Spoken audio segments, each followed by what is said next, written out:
Hi guys, I'm Edlowie. I'm Chloe. I'm Eric. And we're Intermap, and we present to you SkoolScout. So we have a story for you. A mom that lives out of town came in to see her daughter's speech performance. So she comes into the school and they give her a piece of paper to find room 172. She goes through such a hassle, she asks so many people, and then she finally finds the room. But she's a little late. She walks in, the performance is almost over. Everyone's looking at her. How embarrassing. Being lost can be such a pain. But there's no need to fear. Intermap is here. Intermap is an app that acts as an interior GPS that makes your life stress-free by getting you from point A to point B. So this is how the app looks. This is the startup page. So the user has two options. They can either select their favorite searches listed below, or they can type in the search box. And now when you first click on the search box, it will bring up a list of your most recent searches. And well, since we are at Hoffman, we're going to use Hoffman as an example. Next, it will show a screen of the school's blueprint, and it will feature a zoom in option as well as navigating between each of the floors.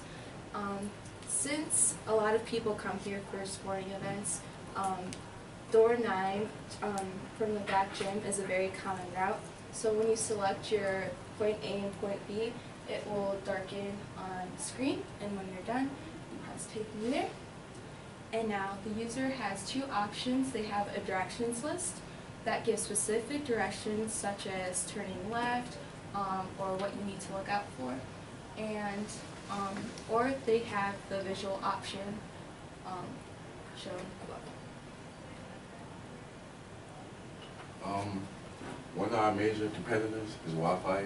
Wi-Fi is another indoor GPS company, but the problem with them is they don't really provide a virtual map, and they only have limited places you can use it.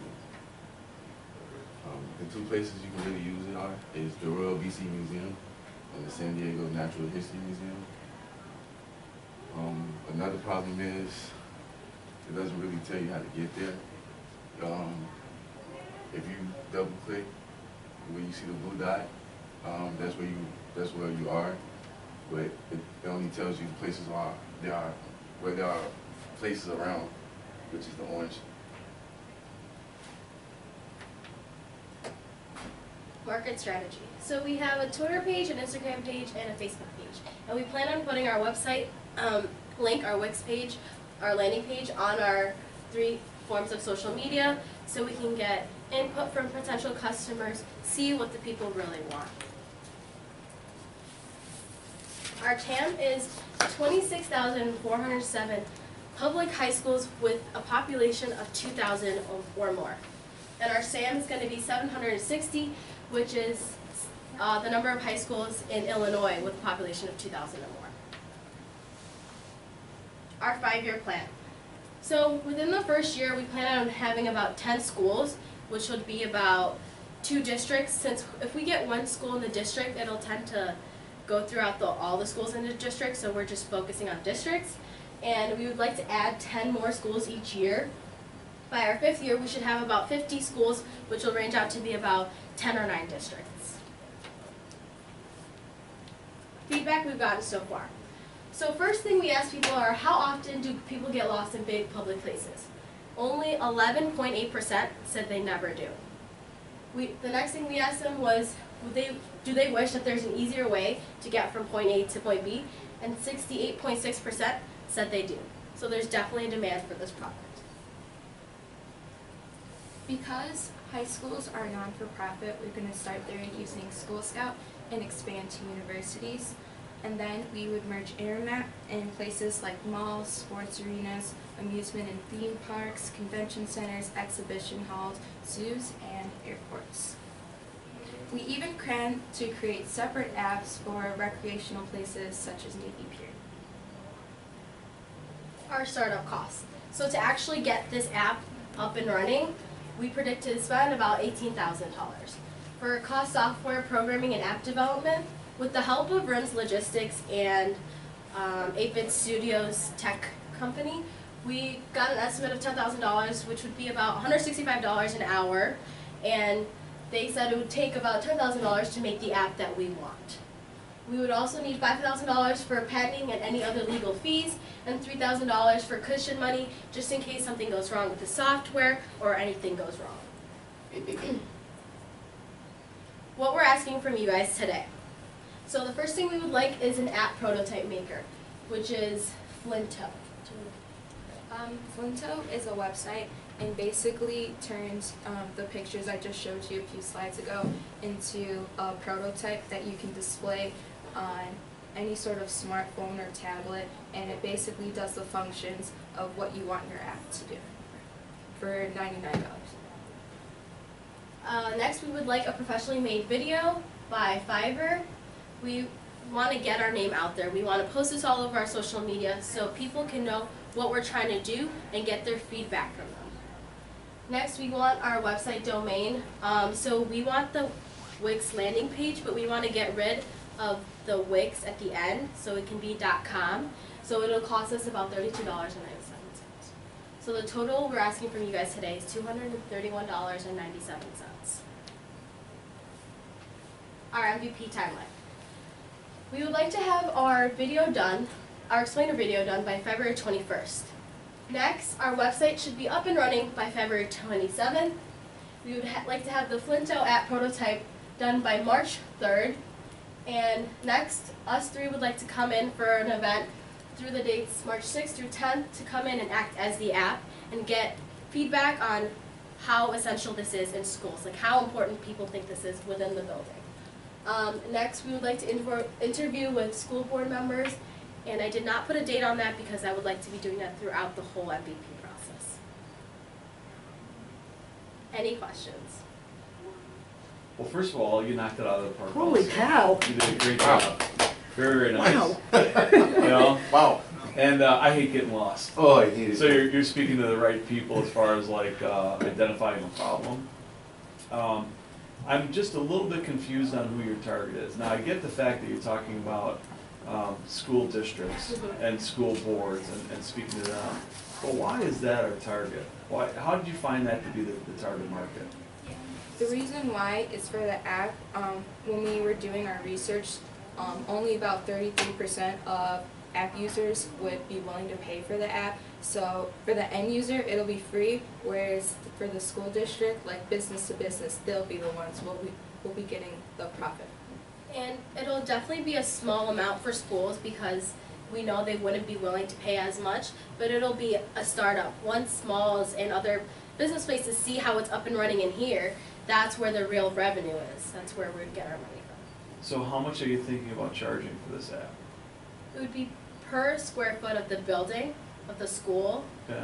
but very minimum amount. I was thinking like 0.025 cents per square footage. With Hoffman alone, that would be like $575. So $575 per school. Yeah, And then is that an annual fee? that would, is that a monthly or annual? I think it was monthly. monthly. A monthly fee. Mm-hmm. Okay, so that might be a big sell, and you're gonna have to find that out through your MVP. I would kind of narrow it down too. Okay. I'm not sure whether or not it's actually going to be a school district, an individual, you know, a mom or dad, a student. You know, right now you're talking about just doing it in the school, Yeah. and hence the name, right? Did you look up Intermap to see if that was available? Yeah, Is it available? it is available. The domain name Intermap? The domain name and the trademark name too. Well, I mean, that's not limiting.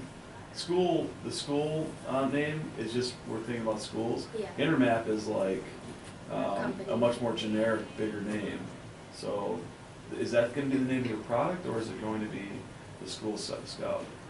I think we're sticking with Intermap as our company name, and Intermap is the company name? yeah, the School I Scout gotcha. would be just for schools, and then Okay. Mall Scout would be like for the malls, and a different app for a different venue.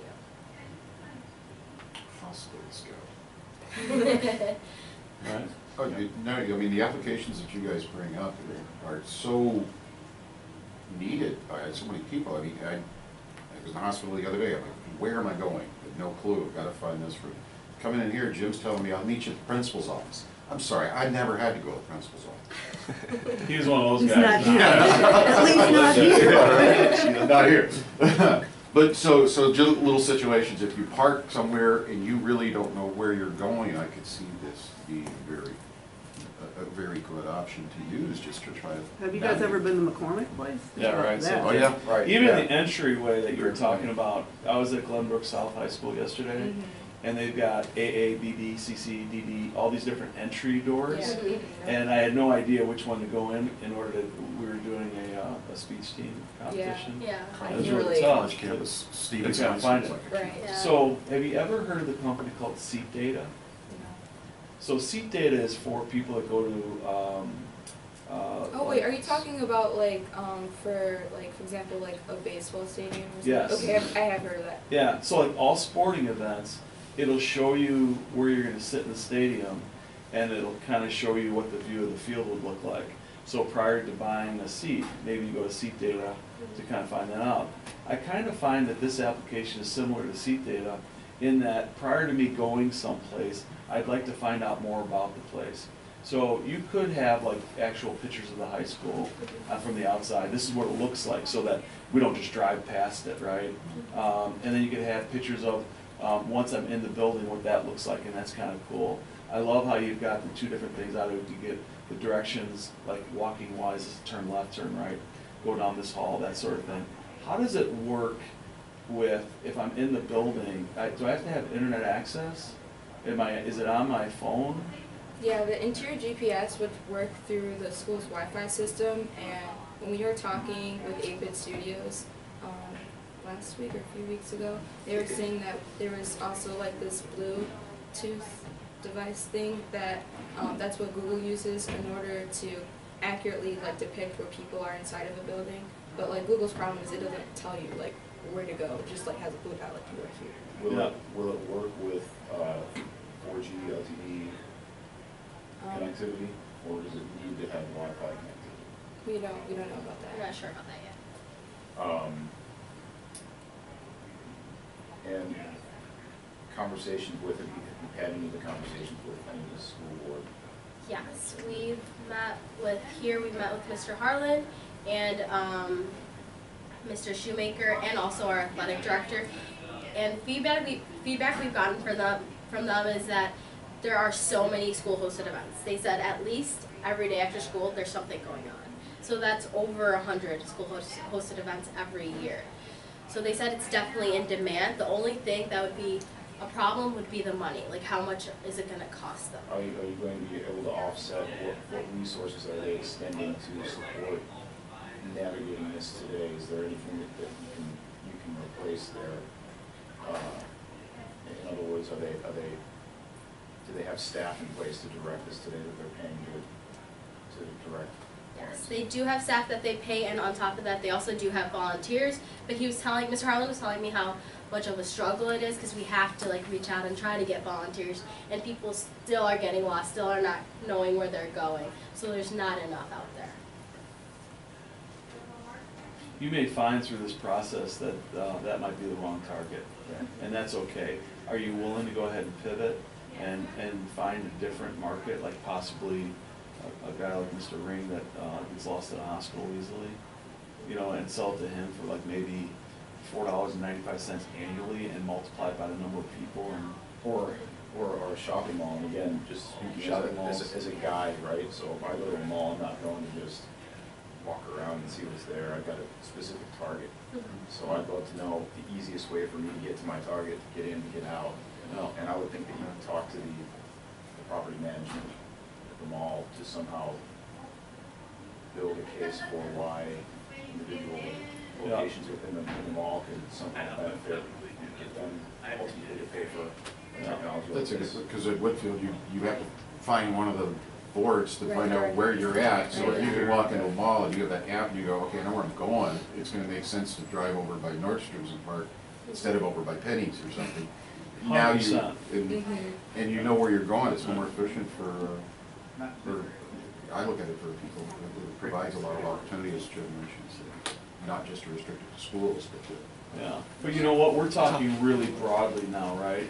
Now we're talking about malls and hospitals and schools and universities and wherever, right? I think for right now, we need to target it, like really hone in on one specific target, and then try to perfect that, and then, like you were saying, ask all those questions. How many people did you ask, by the way? So I know that one of the things I wrote down was, that you went out and found that this was a problem, there was 60-some%. Yes, we asked over 60 people. So, How'd you 60. find those people? It was an online Google survey. We asked people that we knew. I'm a part of the band program, so that's like 100 people right there. So it's like, here, could you do the survey? Thanks. And did you collected all that data, and you have that somewhere? Yes, we do. We have it Okay. on our Google surveys. Okay, so as an investor, I wanted to see the type of questions that you had, Mhm. that you asked, and what the exact response was. How many questions were there actually in your survey? I actually have it right here. And tell us some of the responses.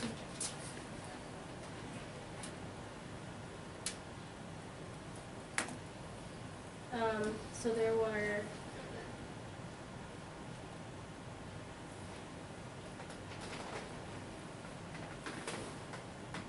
11 questions. Okay? Actually 10 questions. One of the questions we asked was, what do you do when this happens? Like when you get lost, people said, we ask for help, I just walk around and figure it out, and I look around, and a couple people even said I give up. And how do you feel when you get lost? People said, ranging like from 1 through 5. Most people said 1, they don't feel great. A couple people said 3, they feel so-so. No one gave you a 5 for that, right? They feel great about getting lost. Actually, 2 people. Yeah, two. Really? Yeah. See? There's always on. It's their friends messing with them. And then the Outliers. rest were like questions about them, so we can get a demographic on the type of people that were taking this. Okay, so you had 60 people answer the Yes. survey? Okay. Okay, so I guess the question would become, how can we hone in on the MVP exactly? So can you go back over the dollar amounts that you wanted and what the breakdown was? Oh, it's others. And what that's gonna look like? You know, you're talking about doing a website and driving people into that site? Is that what you're? The landing page, Wix. So when you open up to it, it talks about us. It talks about what we are, what we want to do with this app, and then it gives them an option to put their email, so we can get more information about them and communicate with them about our app, and when it's up, get them to get it. And also, it's going to tell us how many people are on there, how many people stayed long enough to read about us. That's what the last one's about. Okay. So the app maker, the professional video, Yeah. and the domain name for 3 months Mhm. with the site. So you don't have to have some other extension other than .com. Yeah. And is it gonna be intermap.com? It's gonna be Intermap Systems because when we went on GoDaddy.com, when we had the name Internet, it was selected as a premium, and so that came out to almost $3,000. So that means somebody else owned it? No, no one owns it. It's available, but It's just so much more expensive. It's above the. yeah, because apparently that's like a. There are certain domains when you go in, if they think that there's more value to it, they will sell them at a premium. Doesn't mean anybody owns it, so the That's price is- nonsense. That's absolute nonsense. So go to Enom, go to some other registrar, and just I know. register. Well, GoDaddy may actually have the rights to that. So they own it. Yeah. So it's, Right. it's They're like not, selling you but all there's of not it. anybody else out there So much owning more that. And the Yeah. rules of squatters no longer exist like they did back in the turn of the century. Wow. Know any other domain name companies? Yeah. I mean, you can go to register.com and look it up, because that's the big one. WhiteHouse.com is a porn site. It is. Because it You was- didn't say White House. You Yeah. said register.com. I said right? register.com. All right. I just want to point out who went there and who didn't go there. She said White House. As we're on I video. don't even know how we got to that. Yeah, didn't think about that. So if you can try register.com, because that will tell you who actually owns the domain. My guess is it Yeah. goes back. Well, it's to- actually called Internic. So it's called internic.net, and that'll tell you who owns it. Okay. Have you guys started building a landing page? Eric has. Would you guys like to see it? Oh, that'd be great. Jonah? Interdict.net. That was a Internick.net. That's a who is That was loud, database. guys. You said not content. Nick is in N-I-C-K. INTERNIC. Internet.net will tell you who owns the domain. Okay, I'm looking it up right now. That's a He who has to is sign lookup that search. if you made it. And I would probably believe that it's you know, I don't want this actually on. Internet, there's no search.